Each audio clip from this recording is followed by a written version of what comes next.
আসসালামু আলাইকুম viewers, welcome back to my miracle kitchen. আমি আজকে আপনাদের সাথে খুবই মজার এবং খুব আকর্ষণীয় একটা রেসিপি শেয়ার করব।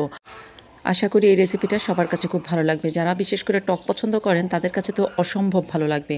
আর এটা এরকম গরমের সময় খেলে শরীর, পেট দুটোই খুব ঠান্ডা থাকবে এবং এইরকম অসহ্য গরমের সময় ডাক্তাররাও কিন্তু এ ধরনের পাতলা খাবারই খাওয়ার জন্য সবাইকে সাজেস্ট করেন। সেই জন্যই এই রেসিপিটি আমি আপনাদের সবার সাথে শেয়ার করছি। আর এই রেসিপিটি বিশেষ করে আমাদের চাঁদপুর অঞ্চলে খুব বেশি চলে। তো আমিও এই রেসিপিটি কিন্তু আমার মায়ের কাছেই শিখেছিলাম। গ্রামে থাকতে তারা খুব বেশি এটা রান্না করতেন এরকম গরমের সময়।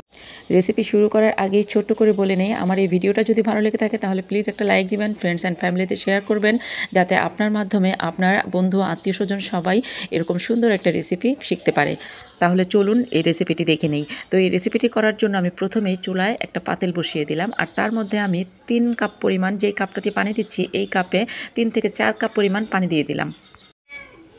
তারপরে এরকম আমি মিষ্টি আলু এরকম টুকরো টুকরো করে কেটে নিয়েছি কিউব আকারে, তো এইখানে দিয়ে দিলাম। মাঝারি আকারের 2টা আলু দিয়েছিলাম। তারপরে এখানে 2টা টমেটো টুকরো টুকরো কাটা দিয়ে দিলাম, 1 চা চামচ লবণ দিলাম, 4 ভাগের 1 চা চামচ হলুদের গুঁড়া, 4 ভাগের 1 চা চামচ মরিচের গুঁড়া, আর 4 ভাগের 1 চা চামচ ধনিয়া গুঁড়া, অল্প একটু আদা বাটা, অল্প একটু রসুন বাটা দিয়ে দিলাম। তারপরে সব কিছু মিশিয়ে নিলাম। এখন ঢাকনা দিয়ে ঢেকে রাখবো তাড়াতাড়ি যাতে বলক এসে যায়। 7-8 মিনিটের মধ্যেই এটা বলক এসে গেছে। ঢাকনাটা তুলে নিলাম, একটু চামচ দিয়ে নেড়ে ছেড়ে দিলাম, চুলাটা একটুখানি কমিয়ে দিয়ে আবারও ঢাকনা দিয়ে ঢেকে রাখলাম। প্রায় 20 মিনিট পর ঢাকনা তুলে নিলাম, দেখি আলুটা কেমন সিদ্ধ হয়েছে। এটা খুব সুন্দর মতো সিদ্ধ হয়ে গেছে, একদম যাতে পুরো নরম হয়ে যায়, একদম এরকমভাবে সিদ্ধ করতে হবে।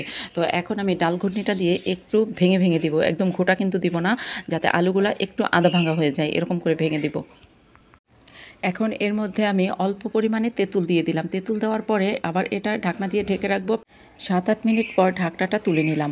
তো এটা আবার খুব ভালো মতো সিদ্ধ হয়ে গেছে, আর তেঁতুলের টকটাও ঝোলের সাথে মিশে গেছে। এখন এর মধ্যে সেই কাপেই আমি আরও 1 কাপ পানি দিয়ে দিলাম। এখন আবারও এটা ঢাকনা দিয়ে ঢেকে রাখবো। একটু লবণটা দেখে নিলাম, লবণটা ঠিক আছে কি। আবারও ঢাকনা দিয়ে ঢেকে রাখলাম প্রায় 7-8 মিনিটের জন্য। 7-8 মিনিট পর ঢাকনাটা তুলে নিলাম। এখন এটার কাজ সম্পূর্ণ কমপ্লিট হয়ে গেছে। এখন আমি এটাকে বাগার দেবো। এই পাতিলটা আমি অন্য চুলায় নিয়ে রাখলাম, আর এখন এই চুলায় আমি বাগারের জন্য অন্য একটা ফ্রাই প্যান বসিয়ে দিলাম, আর তার মধ্যে অল্প একটু তেল দিয়ে দিলাম, আর এর মধ্যে রসুন কুচি দিয়ে দিলাম সামান্য পরিমাণে। এর মধ্যে কিন্তু তেল খুবই কম লাগবে। তারপর যখন এটা হালকা বাদামি কালার হয়ে আসলো, তখন এর মধ্যে অল্প একটু পরিমাণে সরিষা দিয়ে দিলাম। আমি সাদা সরিষা দিলাম, আপনারা ইচ্ছে করলে কিন্তু কালো সরিষাও দিতে পারেন। তারপর 4টা কাঁচামরিচ একটুখানি মুখটা কেটে দিয়ে দিলাম। এখন বাগারটা সম্পূর্ণ রেডি হয়ে গেছে। তো বাগারটা আমি সেই ঝোলের মধ্যে ঢেলে দিলাম।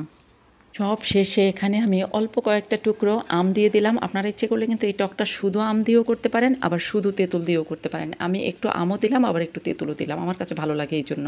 আর তারপরে কিছু ধনেপাতা কুচি করা দিয়ে দিলাম। ধনেপাতাটা অপশনাল, না দিলেও চলবে, তবে দিলে বেশি ভালো লাগবে। তারপরে একটু নেড়ে চেড়ে মিশিয়ে নিলাম। এখন আমটা সিদ্ধ হওয়ার জন্য 2 মিনিট এটা চুলার উপরে বলক আসবে।